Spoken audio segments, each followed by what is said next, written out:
Chers frères et sœurs en Christ, loué soit Jésus-Christ. Amen. Je voudrais nous inviter à méditer sur le mystère des choix de Dieu. Le choix de Dieu, comme nous venons de l'écouter dans la première lecture, se porte toujours sur les plus petits. Ce qui est faible dans le monde, Dieu l'a choisi pour confondre ce qui est fort, dira Saint Paul plus tard, dans sa première lettre aux Corinthiens, chapitre 1, verset 27. Car sa puissance donne toute sa mesure dans la faiblesse. Lorsque je suis faible, c'est en ce moment que je suis fort. David, dont la seule utilité était de garder le troupeau, eh bien, c'est justement celui-là que Dieu a choisi pour garder son propre troupeau. Et lorsque nous prenons la Bible, nous allons rencontrer beaucoup de passages qui nous montrent que Dieu ne choisit jamais les plus forts, sinon les plus faibles, et ceux qui se reconnaissent dans leur faiblesse, mais qui en même temps s'abandonnent à la toute-puissance de Dieu. Moïse, par exemple, avait des difficultés à parler, semble-t-il.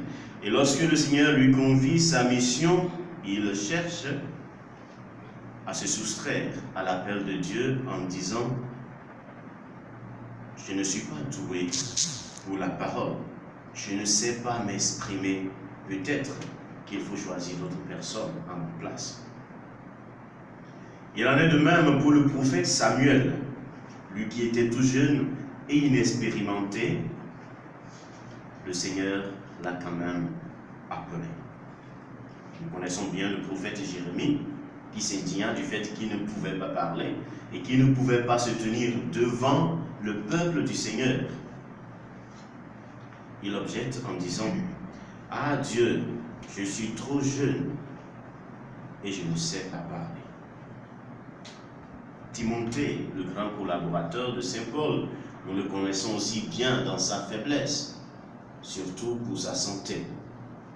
Et pourtant, c'est lui qui a dirigé tout un grand peuple. Ainsi pour nous dire, avec l'auteur de la première lecture, que Dieu ne regarde pas les hommes comme les hommes regardent l'apparence. Dieu, lui, il regarde plutôt le cœur. Et c'est le cœur, c'est notre cœur qu'il a regardé pour nous choisir et pour choisir tout un chacun de nous, pour nous confier une mission. Si le Seigneur allait regarder ce que nous avons de bon dans notre vie et ce à quoi nous sommes capables, je pense qu'aucun et personne d'entre nous ne serait appelé à servir le Seigneur, à servir son peuple. Il y a deux pièges que nous devons éviter, selon la première lecture que nous venons d'écouter, c'est-à-dire la prétention et le découragement.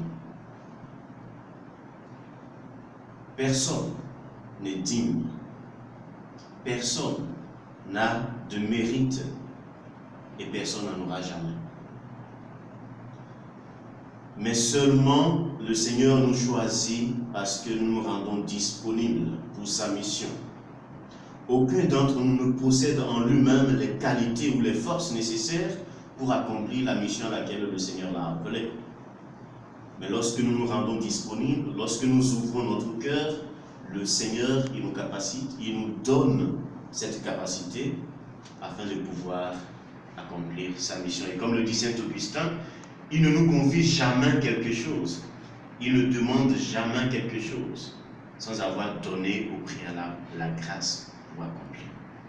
S'il a appelé David parmi ses frères, lui qui était le plus jeune, le plus petit, lui qui n'était qu'un simple berger, pour diriger tout le peuple d'Israël, c'est bien parce qu'il a donné d'abord sa grâce. Découragement à cause de notre faiblesse, découragement à cause de ce que les gens disent de nous, découragement à cause de ce que nous voyons comme résultat dans la mission qui nous a été confiée. Le Seigneur pouvait se décourager parce qu'il n'était pas accueilli. Les pharisiens entre eux, selon l'évangile que nous venons d'écouter, étaient divisés. D'autres reconnaissent en lui celui qui doit venir, d'autres non. Ils ont reconnu que ce monsieur voit et qui n'était pas comme ça. Mais pour certains, c'est une ressemblance. Ce n'est pas celui qui était né aveugle de naissance. Ils ont rejeté la parole de Dieu, ils vont rejeter également la nôtre. Eh bien, nous n'avons pas de parole à proclamer, sinon la parole du Seigneur. Découragés à cause de ce qui nous entoure, à cause de ce que nous vivons au quotidien, nous devons nous remettre à la miséricorde de Dieu. Nous devons nous remettre à Dieu, à sa providence, lui qui nous conduit et lui qui est le vrai berger, qui est attentif aux besoins véritables de son peuple. C'est lui qui permet de suivre malgré les obstacles. C'est lui qui permet de le suivre malgré les obstacles. C'est lui qui nous permet de suivre malgré tout ce que nous rencontrons sur le chemin. Dieu ne choisit pas quelqu'un pour que ce dernier puisse en jouir égoïstement, mais il nous choisit pour ouvrir la porte aux autres. S'il m'a choisi en tant que prêtre et religieux, si vous choisissez en tant que séminariste et aspirant, si vous choisissez quelle que soit votre vocation, c'est pour que vous puissiez ouvrir la porte de l'intimité de Dieu à d'autres personnes.